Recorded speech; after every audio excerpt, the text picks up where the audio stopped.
ഉലമാക്കളെ, മറ്റ് പണ്ഡിതരെ, സദസ്യരെ, മർക്കസിന്റെ സമ്മേളനത്തിൽ ഒരു സമ്മേളനത്തിൽ കൂടി ഞാൻ പങ്കെടുക്കുകയാണ്. മർക്കസും ഞാനും തമ്മിലുള്ള ബന്ധം,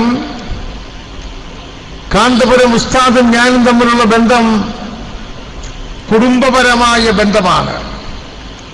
10-30 വർഷങ്ങൾക്ക് മുമ്പ് ആരംഭിച്ച ആ ബന്ധം ഇന്നും ഒരു കോട്ടം തട്ടാതെ മുമ്പോട്ട് പോകുന്നു. അതുകൊണ്ട് തന്നെ എന്റെ എല്ലാ കാര്യങ്ങൾക്കും അദ്ദേഹമുണ്ട്. അദ്ദേഹത്തിന്റെ എല്ലാ കാര്യങ്ങൾക്കും എളിയവനായ ഞാൻ എന്നും അദ്ദേഹത്തോടൊപ്പം ഉണ്ടാകുമെന്ന് ഉറപ്പിക്കുവാൻ ഈ അവസരം ഞാൻ വിനിയോഗിക്കുകയാണ്. മർക്കസിന്റെ വളർച്ച അത്ഭുതകരമാണ്. എന്റെ നിയോജക മണ്ഡലമായ വയനാട്ടിൽ ആരംഭിക്കുന്ന നോളജ് സിറ്റി 125 ഏക്കർ സ്ഥലത്ത് ഇന്ത്യയിൽ തന്നെ ഒരു വലിയ അത്ഭുതം നടക്കുകയാണ്. അവിടെ ഒരു 10 കൊല്ലം കഴിഞ്ഞാൽ തീർത്ഥാടകരെ പോലെ ജനങ്ങൾ കാന്തപുരം ഉസ്താദിന്റെ നോളജ് സിറ്റി കാണുന്നതിന് വേണ്ടി ഇങ്ങോട്ടേക്ക് യാത്രയാവുമെന്ന കാര്യത്തിൽ എനിക്ക് സംശയമില്ല. എന്താണ് ഈ വിജയത്തിന്റെ രഹസ്യം? പരിശുദ്ധ ഖുർആനിൽ മുറുകെ പിടിച്ച് നബി സല്ലല്ലാഹു അലൈഹി വസല്ലമയുടെ ചെയ്തികളെ മുറുകെ പിടിച്ചുകൊണ്ട്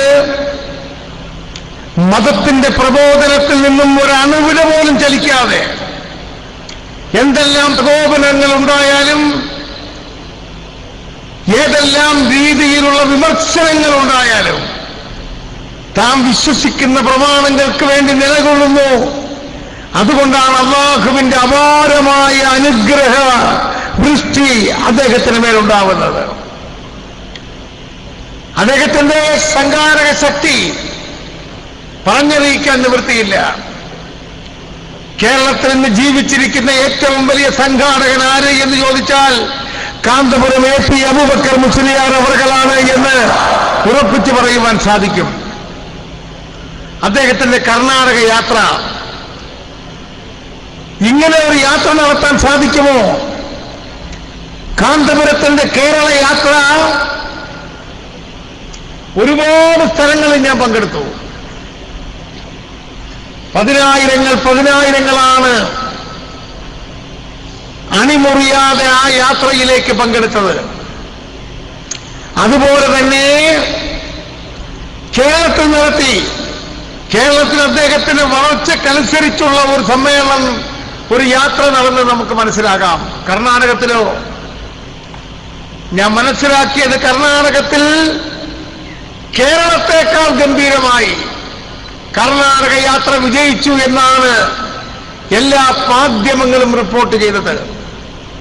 കേരളത്തിൽ ഏതെങ്കിലും ഒരു വ്യക്തിക്ക്, ഏതെങ്കിലും ഒരു സമുദായ നേതാവിന്, ഏത് സമുദായത്തിൽപ്പെട്ട ആളാവട്ടെ, ഏതെങ്കിലും ഒരു രാഷ്ട്രീയ പാർട്ടിക്ക്, രാഷ്ട്രീയ നേതാവിന്, ഏത് രാഷ്ട്രീയ പാർട്ടിയിൽപ്പെട്ട നേതാവാകട്ടെ, ഇതുപോലെ ഒരു യാത്ര നടത്തുന്നതിനെ കുറിച്ച് ചിന്തിക്കാൻ പോലും സാധിക്കുമോ എന്ന് ചോദിക്കുവാൻ ഞാൻ ആഗ്രഹിക്കുകയാണ്. അദ്ദേഹം ആസാമിൽ പ്രവർത്തിക്കുന്നു, UPയിൽ പ്രവർത്തിക്കുന്നു, ബംഗാളിൽ പ്രവർത്തിക്കുന്നു, കാശ്മീരിൽ പ്രവർത്തിക്കുന്നു, ഡൽഹിയിൽ പ്രവർത്തിക്കുന്നു. അപാരമായ വ്യക്തിത്വം.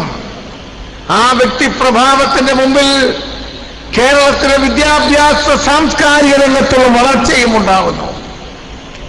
ഇന്റർനാഷണൽ പീസ് കോൺഫറൻസ്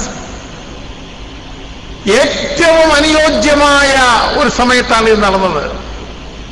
പെഷവാറിലെ കൂട്ടക്കുരുതിയുടെ പേരിൽ വിറങ്ങലിച്ചു നിൽക്കുന്ന ലോക മനസ്സാക്ഷിയുടെ മുമ്പിൽ സമാധാനത്തിന് വേണ്ടിയുള്ള ശബ്ദം ഇതാ മർക്കസിൽ നിന്ന് ഉയരുകയാണ്. നിങ്ങൾ നിഷ്കളങ്കരാണ്, നിങ്ങൾ ഉസ്താദിനെ പോലെ നിഷ്കളങ്കരാണ്. നിങ്ങളെല്ലാം അർപ്പിച്ചു വന്നിരിക്കുകയാണ്. നിങ്ങളുടെ മനസ്സിന്റെ പ്രാർത്ഥനകൾ ആ കുട്ടികളോടൊപ്പമുണ്ട്. അല്ലാഹുവിന്റെ അനുഗ്രഹം അവർക്കുണ്ടാവട്ടെ. നമുക്ക് മുമ്പോട്ട് നീങ്ങണം. കേരളത്തിന്റെ വിദ്യാഭ്യാസ രംഗത്ത് വളരണം. യുനാനി മെഡിക്കൽ കോളേജ് ആരംഭിക്കാൻ അദ്ദേഹത്തിന് സാധിക്കുന്നു. ചെറിയ കാര്യമല്ല. അന്യം നിന്നുപോകുന്ന യുനാനി മേഖലയിലെ അത്ഭുതകരമായ ചികിത്സാ വിധികൾ ഈ രാജ്യത്തിന് കൊണ്ടുവരുന്നതിന് വേണ്ടി മെഡിക്കൽ കോളേജ് ആരംഭിക്കുന്നു. ലോ കോളേജ് ആരംഭിച്ചു കഴിഞ്ഞു. ഇനി മെഡിക്കൽ കോളേജുകൾ വരുന്നു, എഞ്ചിനീയറിംഗ് കോളേജുകൾ വരുന്നു, ഹോമിയോപ്പതി കോളേജുകൾ വരുന്നു, എല്ലാം വരികയാണ്. ഈ വളർച്ച ഈ സമൂഹത്തിന് മാതൃകയാവട്ടെ എന്ന് ആശംസിച്ചുകൊണ്ട് നമ്മുടെ ഉസ്താദിന് അള്ളാഹു ദീർഘായുസ്സ് നൽകണമേ എന്ന് പ്രാർത്ഥിച്ചുകൊണ്ട് അള്ളാഹുവിന്റെ അനുഗ്രഹങ്ങൾ മർക്കസിലെ വിദ്യാർത്ഥികൾക്കുണ്ടാവട്ടെ, ഇവിടുത്തെ അധ്യാപകർക്കുണ്ടാവട്ടെ, ഇവിടുത്തെ രക്ഷകർത്താക്കൾക്കുണ്ടാവട്ടെ. ഈ സ്ഥാപനം വളർന്ന് പന്തലിച്ച് 10,000ങ്ങളുടെ രക്ഷാ കേന്ദ്രമായി മാറട്ടെ എന്ന് പ്രാർത്ഥിച്ചുകൊണ്ട് നിങ്ങൾക്കെല്ലാവർക്കും അഭിവാദ്യങ്ങൾ അർപ്പിച്ചുകൊണ്ട് ഞാൻ നിർത്തട്ടെ. അസ്സലാമു അലൈക്കും വറഹ്മത്തുള്ളാഹി വബറകാതുഹു.